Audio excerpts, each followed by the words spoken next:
I think now's a good time to actually reevaluate Makima after everything that happened in the movie, which is so funny because physically, we didn't really see her much, did we? But I think the craziest part about this is that even though we don't physically see her, she's always around. And I think that's the most haunting and chilling thing about Makima personally for me.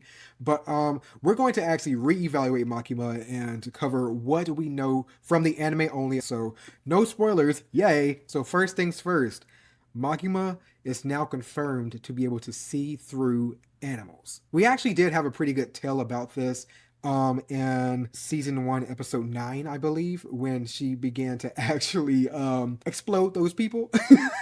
So if you notice, with every single shot that Makima had when she lined up all the death row inmates, before she got them to say their names, we would see a crow either sitting around in the background, flying overhead. Now, this could also very well symbolize death. I don't know if this is just strictly for ravens, but I also believe that crows are a symbol of death as well. So I think a lot of people might have thought that, hey, maybe, just maybe, this is meant to be a little bit on the nose and that's what that was supposed to signify. But the thing is, a lot more was going on with that scene in particular that you now have to question and wonder, what all can this woman do? Because the next thing is, how did she actually kill them in those instances? Because the first thing that I'm thinking about was, okay, so she can control crows. But not only that, she is also making the death row inmates say the names of the people that she is targeting.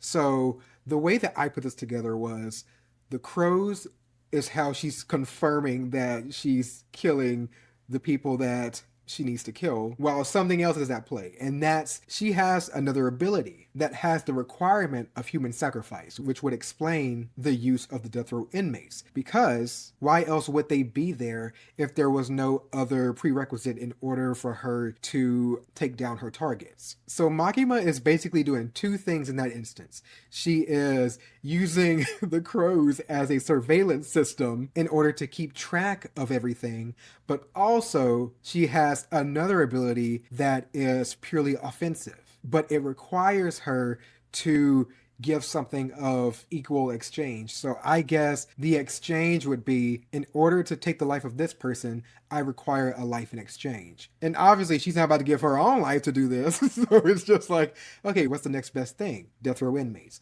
So those are two separate abilities that she has. Now let's go over into movie territory. So the movie territory is where we actually see or get further confirmation of her control over animals, and also to what degree, because oh my god, she can use it to even transport herself, which is nuts.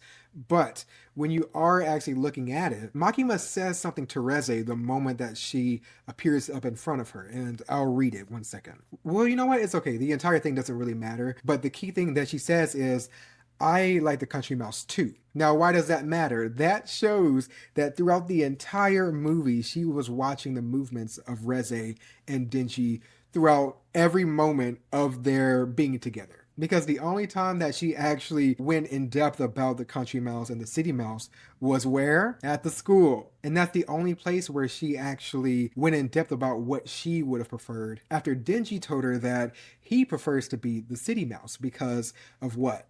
Good food and fun. So that also confirms to us that Makima, since the very beginning, was already onto her. And it feels like she was almost in a way testing Denji to see, is Denji actually going to go through with this? Do I have to step in? And ultimately, we obviously see that she did end up stepping in. And now you have to wonder, what all has she taken control of? Has she taken control of Meowie? And the reason why I'm asking this is the fact that we see Meowie wake up. Remember, in the actual scene before Denji leaves, he packs up all of his stuff, he grabs some money, so if Reze does show up, he's ready to run away and be prepared. And as Denji is walking towards the door, Meowie wakes up. And Meowie follows him to the door and stares at him while Denji turns back around and waves. Now, why this is so important is because that would show that Makima knew ultimately what Denji had decided, and that is why she stepped in herself. And that would also mean that Makima could have intervened any time during that fight. She could have even stopped that fight from happening if she wanted to. And that also means when Reze was confronted by the serial killer guy, and Reze was choking him out on the roof while she was singing a Russian song called Jane Slept in the Church or something like that. We see a snippet where Makima turns from her desk and looks outside, and I obviously during that moment we don't actually see a crow or a rat or anything. But I do believe Makima is watching all that go down. But in the moment, we are led to believe that that's just, a casual lounging shot of Makima. But why else would they show her? We haven't seen her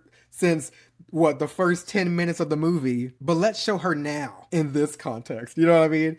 So there are so many little small pieces. I bet you I can't even name them all, but there are so many small instances where Makima could have intervened. She could have, dipped her hand in, but instead she was like, let's see how this goes.